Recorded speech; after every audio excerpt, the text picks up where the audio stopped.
What's up, everybody? Welcome to GoJo with Mike Golick Jr. That is me. With me, as always, on the ones and twos, super producer Brandon Newman. Brandon, how we doing? Actually, pretty well considering the Lakers' embarrassing loss. You know what? And we have plenty to get into with that. Basketball, incredibly giving of content in this last 24-hour period here. Not with us, as always, today. My father, Mike Golick Sr., as I mentioned, we were out at a conference for Notre Dame, doing some stuff, emceeing some stuff, hosting some panels, all that good stuff. And as a result of that, scheduling conflict has landed us without Dad for today. But that should not stop you from downloading, subscribing, rating, and reviewing, leaving us a 5-star rating, and checking us out on the DraftKings YouTube channel, as well as Samsung TV Plus and DraftKingsNetwork.com. So Dad will be back tomorrow. We know this is also Wednesday. You usually get Charlotte Wilder, but also, again, scheduling. We have decided to move Wilder Wednesday to Wilder Thursday. So all of your favorite things are going to be back in your favorite places here soon. Can we say how malleable and flexible our audience has been in this change and shift, especially on a Wilder Wednesdays? They don't care when they get their Wilder Wednesdays. I can't wait for Wilder Monday and everyone just to eat it up and be thankful. And I'm just happy to be in your presence as our audience, listening audience. Yeah, no, this is probably going to feel a little bit like an old school episode for everybody here. As like you said, everyone has absorbed a lot of change. There's been a lot of movement with all of the change to the live lineup, our role in that, Dad coming over on the show. And so you're right, yes. Thank you to everybody for being patient with us, for understanding that as we are trying to make this into something better, there's always going to be spots where we got to do a little bit of the rough work along the way. And everyone has been super, super gracious during that, super, super kind during that. And so you're awesome. We appreciate it. And all that being said, Brandon, still got baller show today because you mentioned it. We have plenty to get to. The draft lottery, Draymond Green's comments about their season, Adam Silver being interviewed about Ja Morant. But good Lord, the Western Conference Finals felt like starting off with a bang, huh? Now, the Lakers did lose this game, Brandon, and I hear you. It ends up 132 to 126. And if you had told me at halftime that would have been the case, I would have said you were crazy because it just seemed like it was that night for Denver. The kind of freak show at the buzzer shots that Joker was hitting, the way him and Jamal Murray were both really playing that night. The stat line from Joker alone, when you wake up and see that this morning, of 34 points, 21 rebounds, and 14 assists, looks like action figure stuff. And so all of that, I would have thought at halftime this game would have been wrapped up and over. I had talked myself coming into this series saying game one with the Lakers coming off the last series, an emotional, taxing one against the Golden State Warriors, they're probably going to get boat raced in game one. And that's one like walking into a blackjack game. The first hand, dealer's supposed to win every time. Denver's the dealer in this case. They've been the better team all year long. They've been the more consistent team all year long. And so I thought coming in the way they did, that was going to be this. So I actually walk out of this mildly encouraged, Brandon, by what the Lakers were able to do, especially what they were able to figure out in the second half. You get Rui Hachimura coming in, playing a little more primary defender on Jokic. You get Anthony Davis able to roam a little bit more, and the Lakers actually outscoring and winning the battle in the second half. Now, they got out-rebounded by 16 boards the entire game, and that can't happen again. That was the area where I thought Nikola Jokic really showed up and showed out early. I think he had 10 rebounds before we even got out of the first quarter. So dominance there, especially on the offensive glass, the number of second chance points he gave that team was ultimately too much for the Lakers to overcome. But even though you can say it's odd number AD, we don't know if we'll get 40 points and 10 boards from him again. You want to talk about a performance that's going to be lost to the sands of time. Anthony Davis goes out there and I won't say looks every bit of Nikola Jokic's equal because Jokic is the best player in this series right now, and there is no real competition for that title. It's all for second based on the way that he played last night, but what you figured out in the second half, the fact that your stars and Austin Reeves and Rui Hachimura and others showed up in that way had to be encouraging, especially considering the kind of halftime deficit you were in. So I actually think the Lakers can walk out of this feeling pretty good, and I think the general public who's got no affinity one way or the other can walk out feeling like, all right, we've actually got a decent chance of getting more games like this out of them, especially if some of those freak show shots aren't always going to keep going down for Denver. Yeah, I think everyone walked into this thing thinking, "Oh, this could be a blowout of a series," and that could have been a letdown. But after today, everyone realizes this thing is going 7 games. I was already nervous about Aaron Gordon, and just everyone talks about how good the Nuggets have been all season long. They've also been big all season long. Just very long humans that. The offensive rebounds is one of the main things and main reasons why I think Jokic had 10 and 12 at the end of the first quarter. So like that's why he was gonna have a historic night. And as you said, AD, the other big tree sycamore on Lakers side of things, he showed out. He showed that he can be big and long and effective, but tough is different against that baby mattress that is Jokic and his Steph Curry-like passing abilities in the paint, and his teammates being ready for moves like that. I don't know. I see him tiring as the series goes on, but those first 3 quarters, I think you just gotta hold on and hold your breath and wait for him to stop. That's the thing, I guess, is the confusing part of this calculus in this series, because I ultimately think Denver wins. I think they're the better team, and I think that right now what we're getting out of Nikola Jokic Sorry. that bubbled to the surface that got too real too quick. But as I barf that out at you, and I apologize, I assaulted you with that take. We hadn't talked about that before. I hadn't actually said that to your face, and so I know that was a little bit jarring right now. But I guess the reason I say that, and I think the biggest thing, we talked about this yesterday, Anthony Davis and Nikola Jokic, the pressure thing going into this series. Jokic without it. I keep getting caught between Joker and Jokic, and I end up saying Joker, and it's really going to become a problem by the end of this series. I think I need to hear someone from his homeland say it, so I can just like default to that, like Yairo, Mike. Yes, exactly the same thing. But I guess regardless of how badly I butcher his name, even despite the fact that he's been as great as he's been, this still feels like it's part of a transcendent postseason for him. Like we've talked about how they've fallen short of getting to this stage, and really the last 4 MVPs have fallen short in the season that they won it of getting to the conference finals in their given conference. Man, it feels like we're in the middle of one of those transcendent ones, and that feels weird to say for a guy that's a 2-time MVP and already likely one of the best bigs of all time. But to do what he's done throughout the entirety of this postseason, and then to have that be your opening stanza where you do come out and start fast like that, at this point, the bet I'm most comfortable making is he will be closer to that all series than Anthony Davis will be closer to 40 and 10 all series long. Anthony Davis is going to continue to affect the game defensively. I don't think that's something that we can question at this point, because that's been the consistent through line for him. But that means a different thing in this series than it did in the last series against Golden State, where Golden State's playing most of the series without a sick Kevon Looney, who's already not going to be the same kind of matchup for Anthony Davis, and a lineup that's so different from them as far as the skills and the strengths of that group, versus one on the other side where now your foil plays the same position. And we saw last night, you've got to figure out different ways to address that to try and maximize this the best way you can. And so again, it goes back to what is the most consistent force you could find, because of the role players, like you said, Denver, Jamal Murray last night, also going for over 30, has been a huge difference for allowing this version of Nikola Jokic to exist, right? Him being healthy and here in the postseason for the first time since the bubble has mattered a lot for that team and how they can go about business. And again,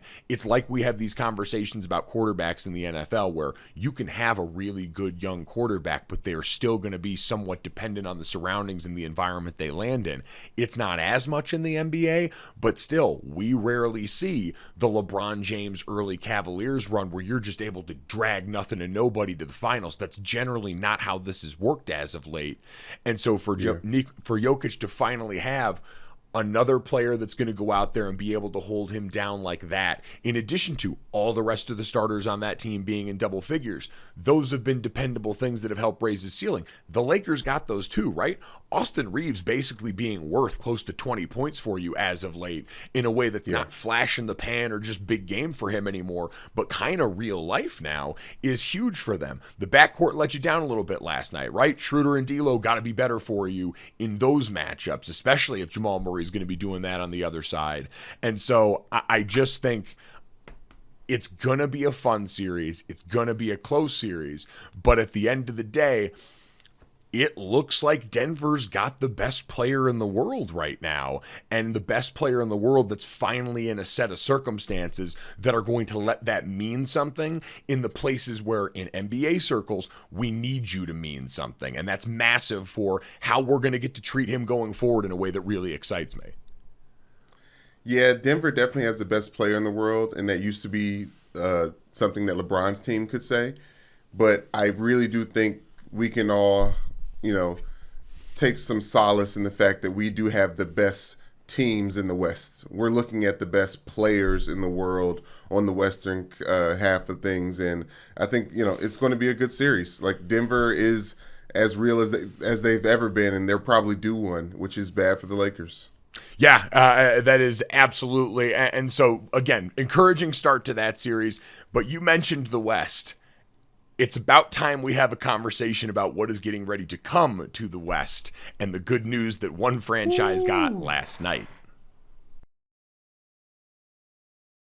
Because, Brandon, coming off a transcendent performance by two bigs, and how transcendent, I'm glad you asked, because according to ESPN stats and info, over the last 50 years, Anthony Davis and Nikola Jokic are just the third pair of opposing starting centers to each have 30 points in a playoff game. They join Hakeem Olajuwon and Shaq, and Hakeem Olajuwon and David Robinson, both in 1995. So, rarefied air that they're touching with the dream coming off last night.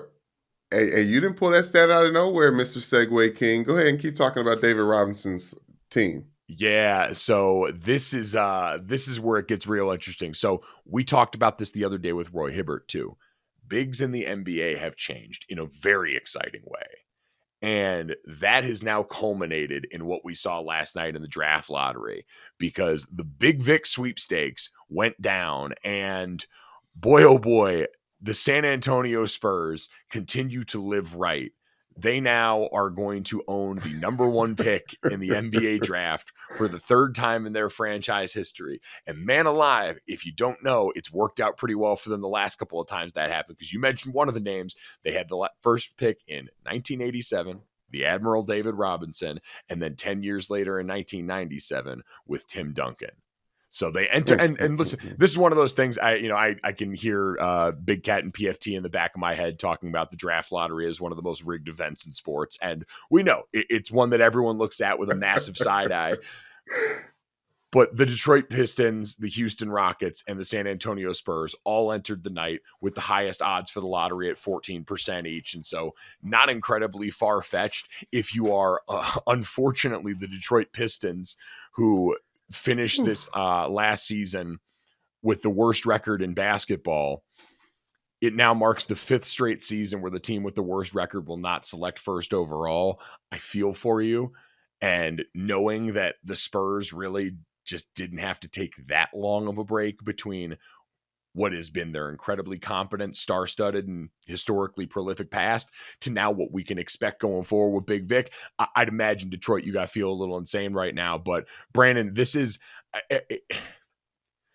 it's weird to say it's good news, right? Because I think as we go along more and more, the thing we all look at is, man, like in the NFL, Trevor Lawrence last year, getting delivered to a coach that was finally going to take care of him. Because when you see guys in the NFL get selected by a team like Jacksonville that was coached by Urban Meyer, when you see guys get selected by a team like the New York Jets that usually squeezes the life out of these quarterbacks, the Cleveland Browns for a number of years, you worry about them because you've seen what these prospects can be and what those teams can do to guys like that. And so to see Victor Wembanyama now getting ready to head to an organization in San Antonio that, outside of whatever happened with the Kawhi Leonard physical deterioration situation behind closed doors there Okay.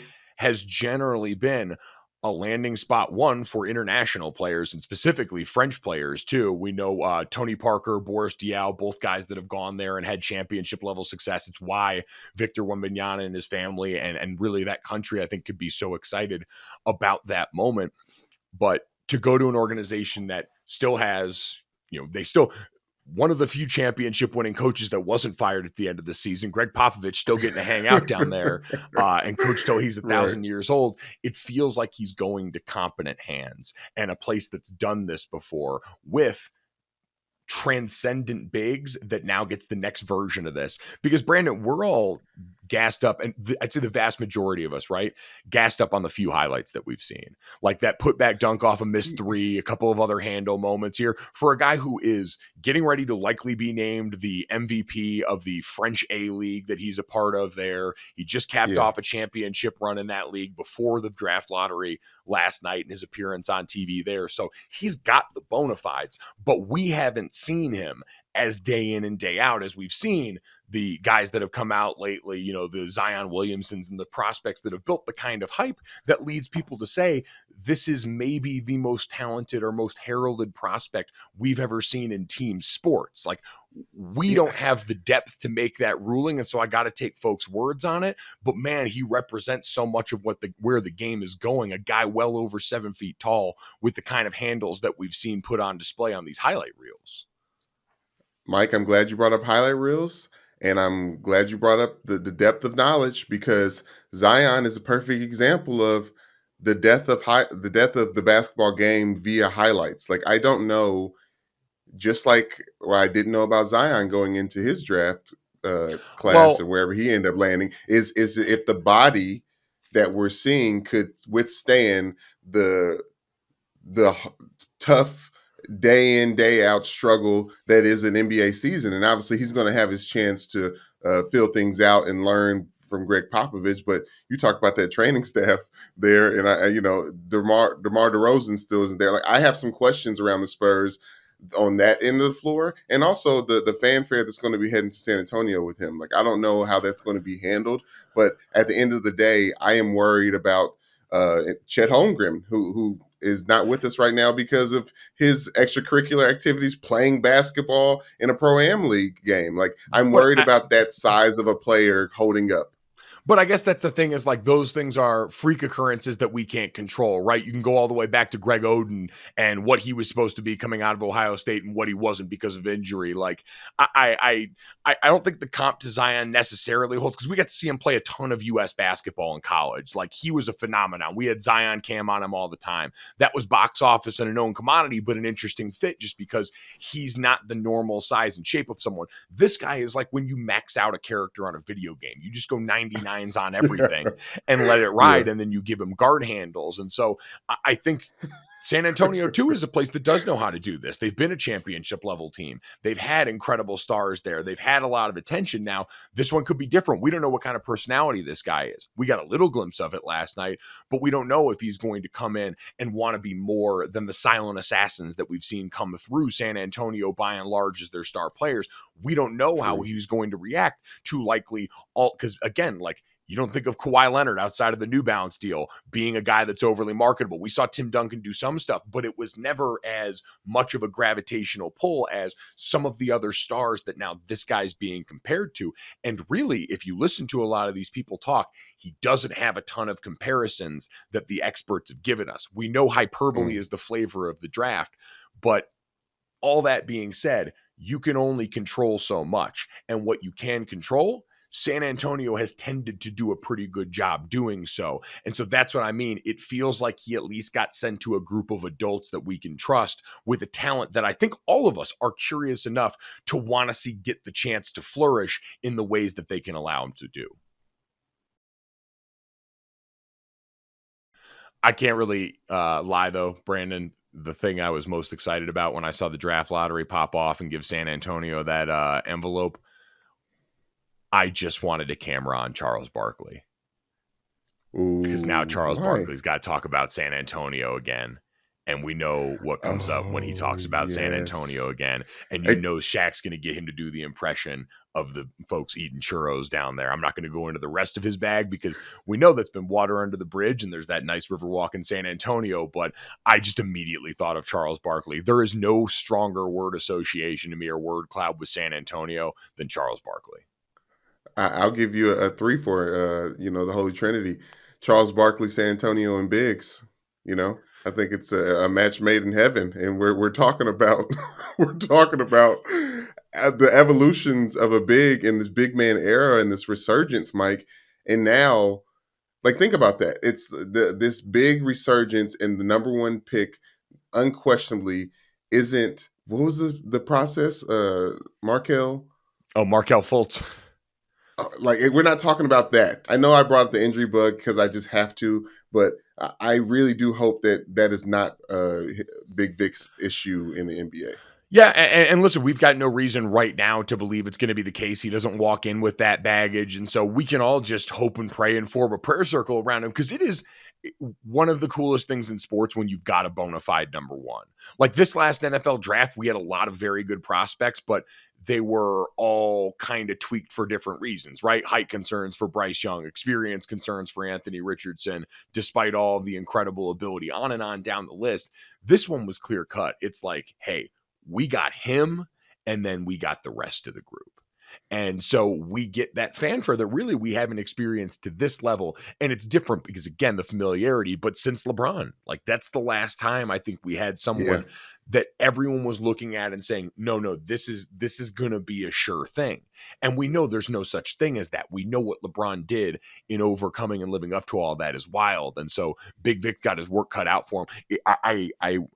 Maybe it's the now like longtime media member of me, but even when we were players, my thought process was always, hey, in most interviews, let the personality shine, but I don't want to give up too much of anything that's going to bring back any questions about my teammates or questioning in the process going on there or put us in a light that has undue expectations. I wanted to keep it moving. I'm an offensive lineman.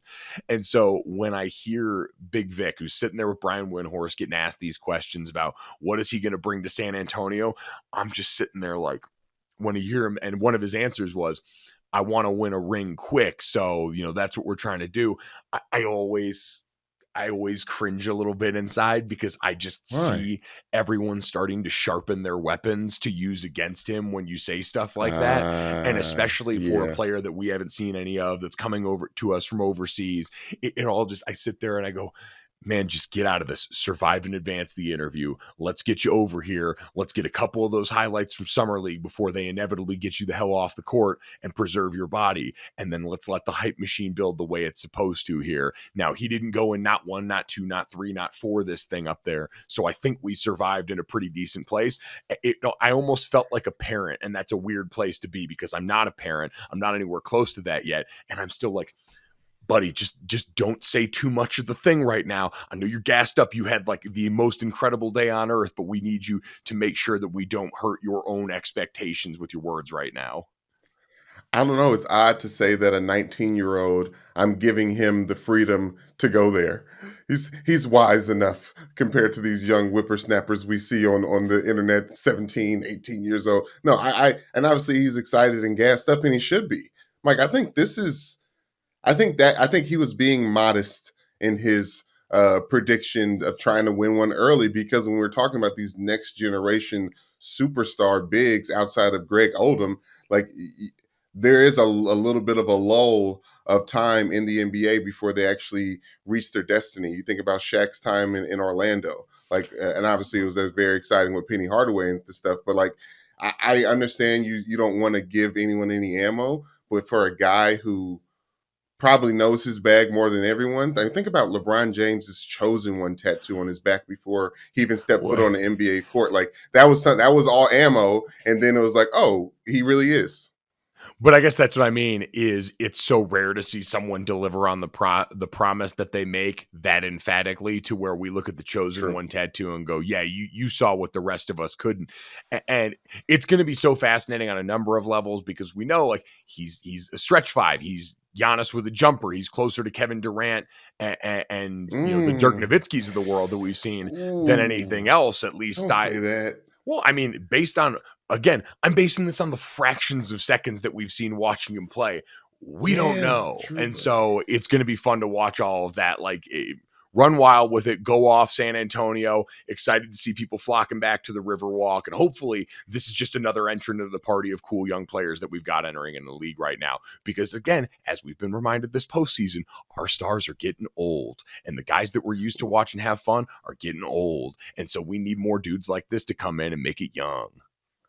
Yeah, well, that's why I like where he's landing too, because you talk about how long Pop will coach there. At some point in time, I feel like a good Victor Big Dub, I'll get your name right, will eventually usher in a new head coach for the Spurs and start a new era, and the era will be under him. But I love that he's in the West with Jokic. Talk about just big and fast. Like, he's so heavy and so toolsy and like, I love the fact that he's going to get a chance to sharpen his tools over on the West, where there's going to be a lot of bigs that are prominent. Like, OKC is not going anywhere.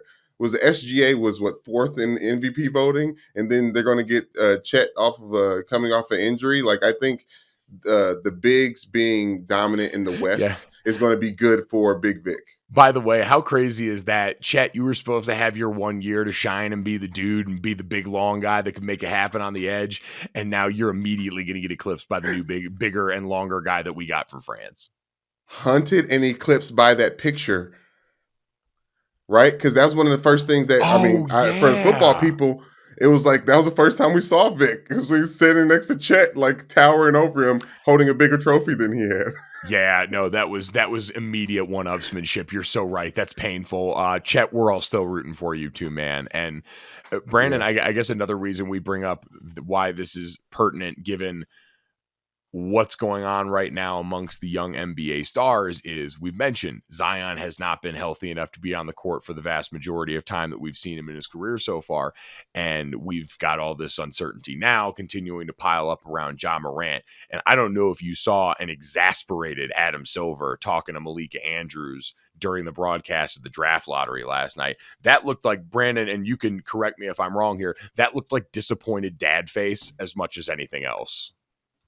Yeah, yeah, and Adam Silver seems to be so polished, and everything seems to be so purposeful by the time we get him and like get him in front of the camera. You know, like Roger Goodell, his version of polishing is like removing all personality. Like, Adam Silver likes to paint it on in the right places, and to see him so distraught, like, I don't want to use this phrase because it's probably has some background idioms that I don't know about that are insensitive, but I feel like he's going to throw the book at Ja Morant. Like Ja Morant is going to feel this last instance. Yeah, I think, and we said it the other day, generally in most workplaces, and especially in sports, making the same mistake twice is certainly frowned upon, but embarrassing your boss in public after you made a promise to them, also not the way to endear yourself here. And when you see just the quote, even on paper, from Adam Silver, where he says, honestly, I was shocked when I saw the video this week.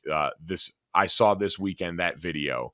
Now we're in the process of investigating it, and we'll figure out exactly what happened to the best that we can. The video is a bit grainy and all that, but I am assuming the worst.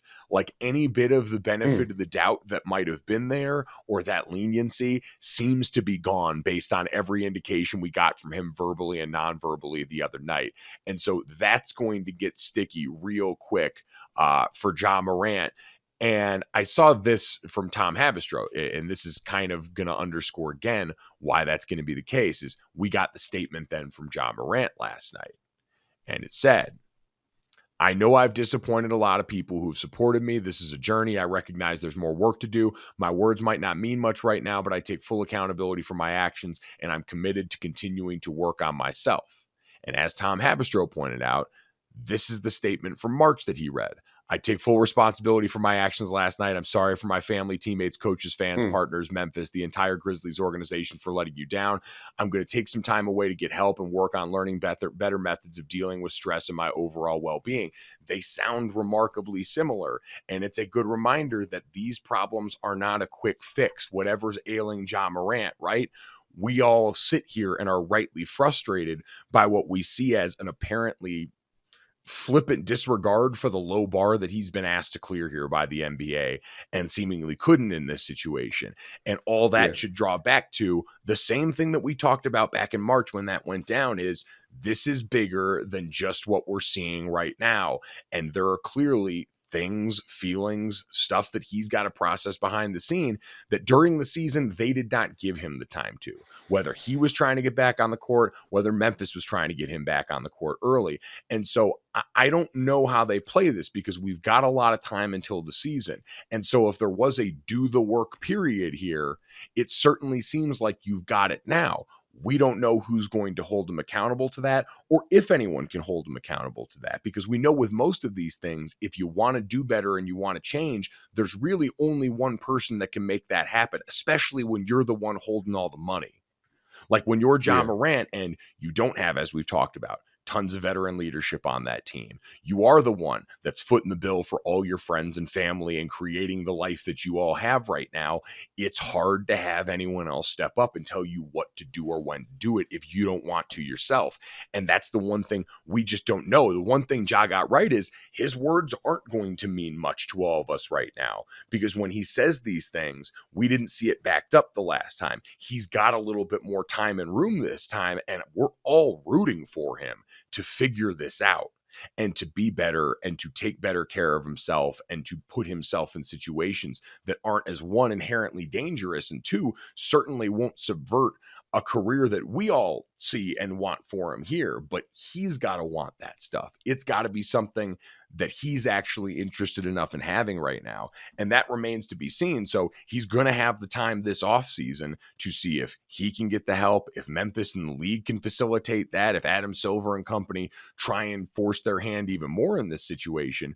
But you can only do that so much with someone who's young and has as much power as Ja Morant does. But I'm with you. He's going to get sat down, I think, for a good long time this upcoming season, because for Adam Silver in the league, now it's gone from not only do we want to try and get this guy help, although again, maybe only to a certain extent, because they also seem to really want to make sure that they made good use of a potential big time playoff run that didn't come to fruition. But we've also got to show that going out here and saying something and then not backing it up with us has to have consequences if you're Adam Silver and company. Yeah, but also I feel like this is a great learning experience, not only for Ja Morant, but for the NBA, right? Like they were so ready to laud Ja as the face of the league when he was on his MVP run before, that playoff series that gave us the Warriors, Memphis Grizzlies beef. That if you want somewhere to be the face of the league, that team and that franchise has to be constructed to foster something like that. I thought Roy Hibbert brought that up perfectly. But if you want to be someone to be the face of the league, they also have to want that too. And not wanting that isn't a bad thing, right? Like I heard Bomani Jones talking about this the other day, that and basically it was the long and short of it was the rest of this stuff based on Ja Morant's trajectory may not all be stuff that he necessarily wants, that level of stardom and fame. That might not be, it's not for everybody. And listening to that made me think of what we've seen in tennis with Naomi Osaka and other young athletes who come up and have extraordinary abilities and can be incredibly accomplished, but as we both know very well, the higher up you go in sports, the more stuff that isn't sports that gets lumped onto your plate, the more expectations, the more business-like it becomes, the more cutthroat it becomes, the more attention, criticism, all these things that not everybody is built to handle. And that's not a criticism, but it's a reality that existing at that level and being the face of something requires the desire to do that. The NBA can want to push that, but it's like Mike Trout in Major League Baseball. If that's not something he's interested in, no matter how much ability he's got, that's not going to happen. And I think in this case with Ja Morant and certainly others there as well, if the other parts of this aren't a thing that you're necessarily interested in embracing that way, and they end up becoming a bigger part of the equation than the basketball and the stuff that you enjoy, I don't know if you can push somebody into being the face of the thing the way they want to. And I think that's kind of becoming clear with this Ja Morant situation. But I also feel like this is a perfect example of actions speak louder than words. Like we haven't heard Ja Morant say anything that has put him in this heat. It's him doing something and holding things that have put his question mark over his head. But we've heard him say, Taylor Rooks has interviewed him in the past, and he's said that he thinks he's better in his prime and in Michael Jordan's prime. He could beat him one-on-one. Like, he said things like this, and we've all trumped it up to trolling from Ja Morant. But I think those words from him prove that he did and intended on being the number one guy, but he has obviously not realized what it takes off the court to be one of that guy. Like, look at LeBron James in the situation, and how much we haven't heard get leaked from him in this time of his 20-year run in the NBA. Like, Ja Morant. Well, Brandon, that's talking about basketball. Like, when he says that about beating Michael Jordan one-on-one, that's not saying I can beat the Jordan brand. I can go out here and change basketball that way. That was just saying I'm confident enough in my basketball ability to go out and do that. That has no commentary in my mind on what he sees as his positioning in front of that organization or that team. But you did underscore the other point, which is we don't really know Ja Morant all that well. He's not someone that we have a ton of access to. And so it's different too. Like, I think the other clear example is so much of the response that we've seen from Ja Morant is very short form. It's very tailored to certain areas. It's statements that have come out like this. It's the very carefully picked out interview with Jalen Rose where they went in and it's an environment that's safe for him. And that's not an indictment on the job that Jalen Rose did. There weren't going to be many other hands that could approach that with the level of empathy that I think Jalen did. But it's different than, like, in a very different world. Look what we got last night.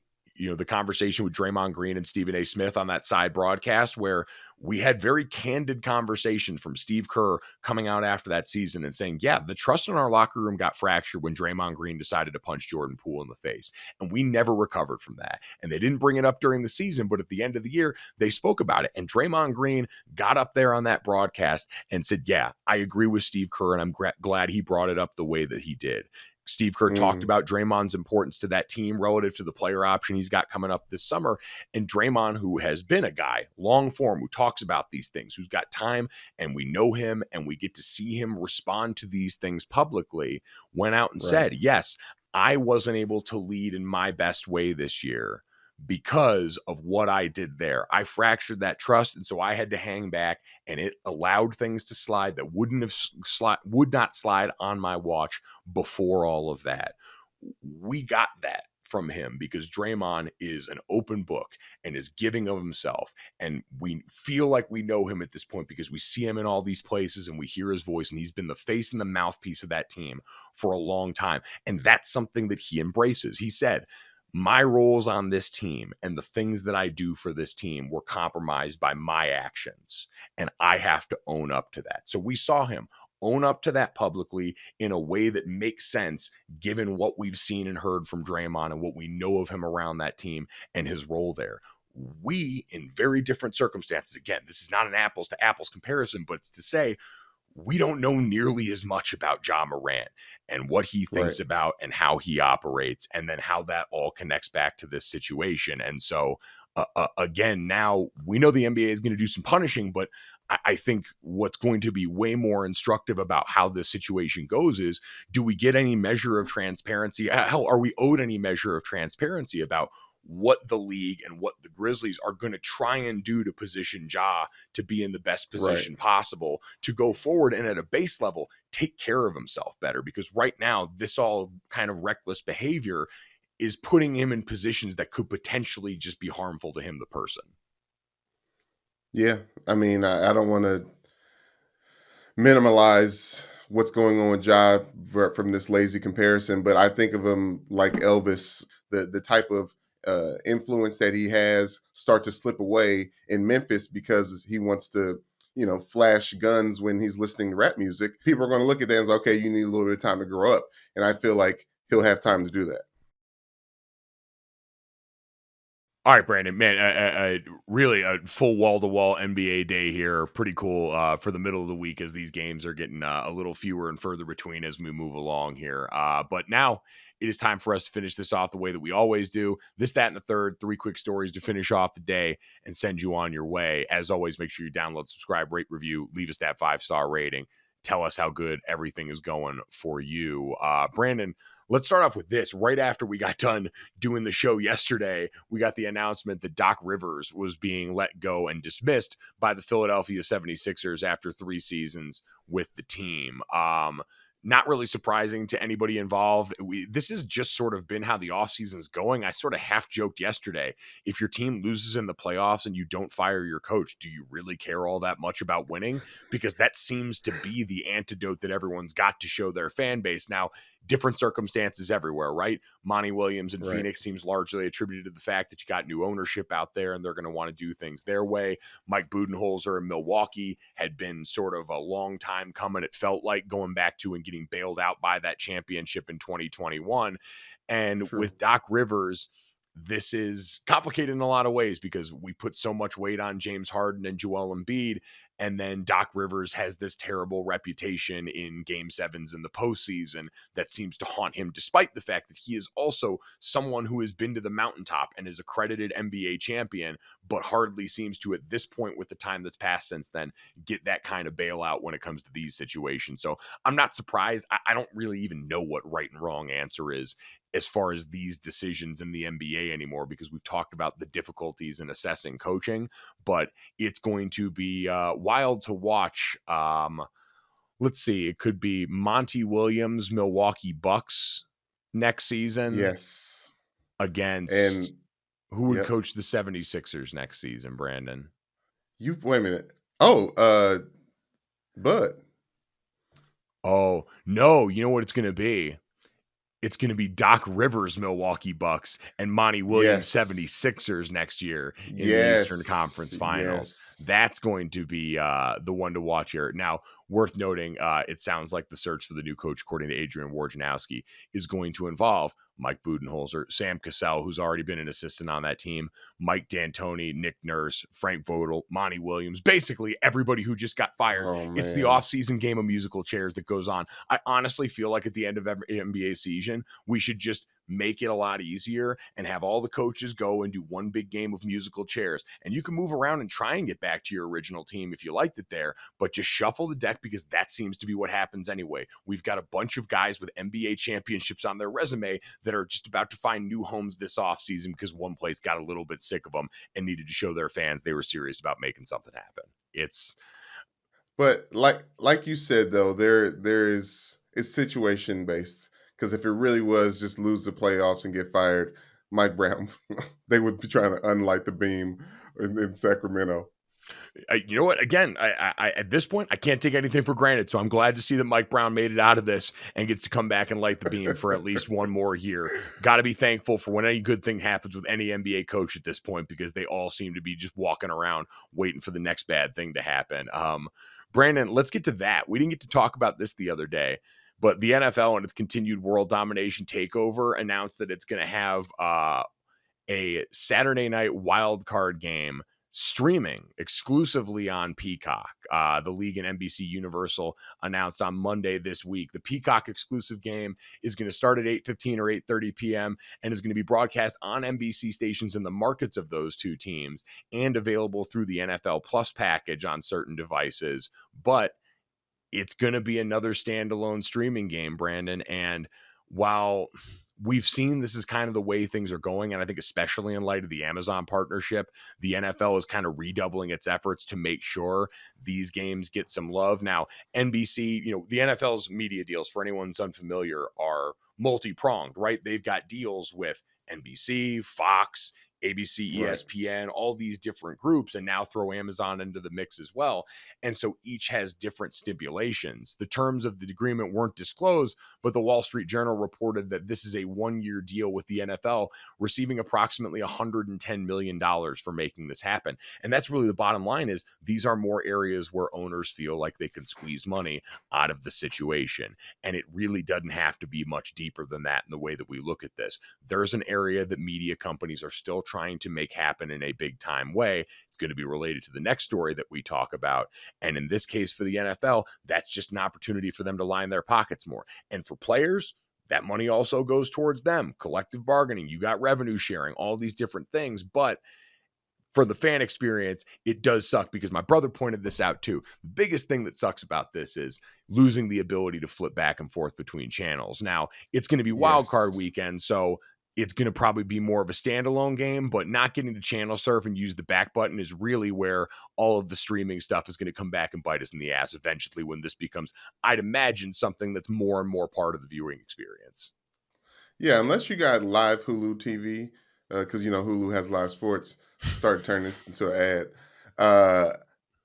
You're already struggling with this, and the whole joke about the internet streaming, it's basically cable all over again, is true. And the fan experience part of it, Mike, like you ever see a trailer in the movie, and then it's like, oh, I'm really excited, and then you see that the movie's going to come in 2 years. You're like, oh, this is way too early. I am going to forget about where this game is until 2 minutes into the first quarter. And I'm like, oh, it's on Peacock. Well, I used to work there, so I have a Peacock subscription, and I do all these things, and I'm able to tap into Peacock, but I'm going to get to the game late. Oh, 100%. You're not going to be alone. You're absolutely right. It is going to be buried by the sands of time in football season, and then we're going to show up, and everyone's going to be trying to do some free trial or borrow their friend's Peacock account. And that's the point, right? Is we've got that stuff. Like I pay for a bunch of streaming services. I'm fortunate to be able to. Part of it's part of the job, but this is going to start to eventually, I'd imagine, grate on the average fan. We'll see if that registers enough, because the one thing that the NFL knows, and it's the reason it can go out and do all that stuff, is we're going to keep showing up. We've shown that we'll keep showing up through a number of different things and infinitely worse things, actual nefarious, bad, terrible things that we have continued to show up through. Now, we are also inherently selfish, and so maybe if it affects enough of each person's viewing experience, that starts to change a little bit, but I highly doubt that's anytime soon, no matter what Mark Cuban's predictions from 2014 would have you say about the NFL getting a little bit too fat and happy. Brandon, let's get to the third, though, here. Wild news in the sports media landscape yesterday, as it was announced Pat McAfee is leaving FanDuel and heading over to ESPN. Andrew Marchand first reported that over at the New York Post, but he's taking that show over there. Apparently they're going to be on ESPN, ESPN Plus, the YouTube channel over there. And I was never sure we'd see it happen, Brandon, especially knowing how wild that show is, how fast and loose they play. They said they're not going to be saying the F word anymore, but it's wild to see from where he came from and how Pat started out to what that's turned into and built now, going back to the place where, I called home for a long time. So congratulations to him and those guys. I wish them all well. It sounds like they're going in there with the dedicated promise that they're not going to change the show. And I'm fascinated to see if under the Disney umbrella, they're going to be able to do that, because working for the mouse is a different bag. But I doubt this is something they do if they felt like they'd compromise what they got going, because, man, they've been hotter than fish grease. And I don't know if there's much of a reason for them to change. So we hope you don't change the dial off of this show ever along the way either. Go ahead, Brandon. My bad. Are you closing the show out right now? I was thinking about it, but I realized I looked at the clock wrong. So you can go. I was like, okay, let's do it then. Bye. No, I was just saying that I can't see how the show doesn't change. And we got the first real glimpse of this and what this possibly could look like during the national championship ESPN2 broadcasts, where McAfee and the boys were calling the game. But yeah, I'm very interested in this, Mike, but money talks. And as long as ESPN's ready to set up an Indy, looks like they got McAfee. Yeah, no, it looks like it. So fascinated to see where the partnership goes. Obviously, he's been a big part of Game Day too. See what that continues to be in integrating that role. But we hope you still stick around here and watch this show too. As always, make sure you download, subscribe, rate, and review. Leave us a 5-star rating. Check us out on the DraftKings YouTube channel. And of course, watch us on Samsung TV Plus and DraftKingsNetwork.com. Thanks so much. We'll talk to you tomorrow. Go. Boom. Money in the Bank.